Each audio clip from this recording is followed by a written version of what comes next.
because as Erica brought up a few minutes ago, you're putting out this facade that you feel like the world wants to see. And Chris, you were just talking about the old you would, go dig a hole in the ground and stick your head in it and be all rattled and not connect with other people. And understanding that being authentic is how you break free from things like that loneliness. Because if you're showing the world who you think they want you to be, you're not being authentic to yourself. So there's a void, there's a disconnect there, and I think that plays into your mental health, your mental capacity. I also feel that that's something that plays into just the quality of your relationships that you have across the board. And a really, really important thing to, I think, really get in touch with that for yourself and be true to yourself from that standpoint. What do you guys think about that when you think about the authenticity and the link to what we're seeing today with this loneliness epidemic? Vince, what are your thoughts?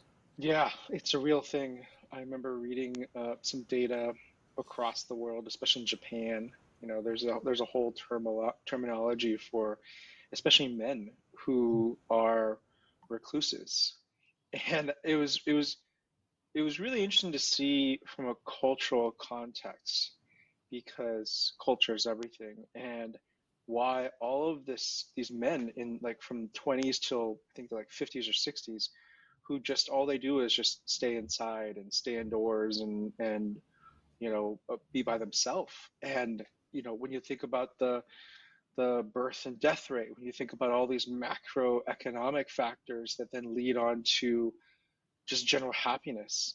And then you think about, countries like Bhutan, which rank happiness, like the gross natural happiness or whatever it is. And you kind of wonder, it's like, well, why is it that even for me, there's a statistic that men in their 40s, actually, I remember I was just getting into my 40s, it's like they're lonely. They feel disconnected. They don't have, as many true friends and authentic relationships. So I'm like, yeah, I'm lonely, and that the thing about it was I wanted connection. I wanted connection, and it's so important to feel that one belongs, that I belong. It's so important to feel that I have, it's always one of those questions. It's like if if the proverbial, stuff is hitting the fan, do you have people that you can call that will drop everything and be there for you? And then the other question is, are you that person yourself? Do you also do that? Because it's a two-way street. If you're not doing that, then why would you expect others to do it for you? So it's a hard look to really look at one's awareness of how they're showing up in life. Of course, for myself, how am I showing up? What is my integrity? What is my word? Am I keeping my word? Am I completing my goals? And then how am I supporting others? And so I find myself now more than ever asking others, friends, like, "Hey, how can I support you? What is it that you are going through that you need, that I can support you with, in kind of this more win-win scenario versus a zero-sum game." Hmm. Vince, it's interesting you bring that up because that was one of the notes I just made a moment ago, talking about the difference between being selfish and being selfless, right? And how Yeah. important that is in the realm of authenticity, but also just in the making those connections and having those true connections, right? And just asking the simple question of, how can I help? You know, uh, and just laying that out there and letting whatever happens. And for whatever reason, I don't know if there's a fear that we have of oh, they're going to ask me to do something. But Mm, that's actually the point. You need to have that two-way exchange, and that's what builds, I think, the link and the connection within those relationships. Because how else are you going to elevate trust? mm-hmm. And you have to be obviously vulnerable and then show that you actually do care.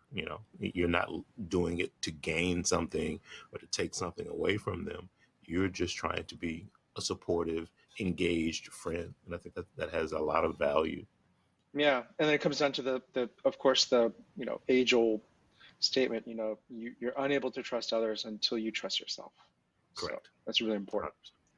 100%. Erica, what about you? What are your thoughts when we're talking about, this whole thing of loneliness and how your authentic self really plays into that? I think even for people that know a lot of people and go a lot of places, there'll still be periods of experience periods of loneliness because, of course, depending on where they are, they're playing the role of who they're supposed to be at that period of time.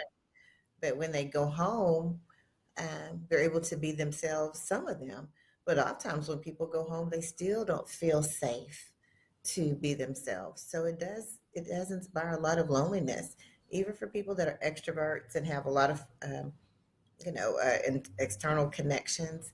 When people start having kids, they make it all about their kids and doing this and that, and they let themselves go physically, mentally, spiritually, and socially. And everything is always just centered around children instead of making themselves um, a high priority, making their health a high priority, making their friendships and family relationships, besides with the kids, a high priority.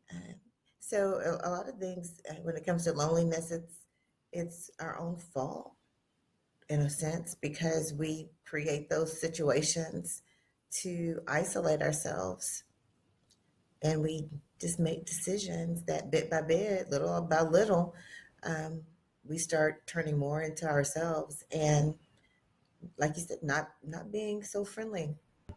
Absolutely. Thank you. Chris, same question to you. When we talk about that and loneliness and your authentic self, is there a bridge or is there a connection that you see with that? And if so, what does that connection look like? Absolutely. I think that if I am at a stand, I'll just use me as the crash test dummy. Um, I'm at the point now where I've been in this I guess you call it journey of self-discovery. I am really thinking about what my negotiables are, what my non-negotiables are.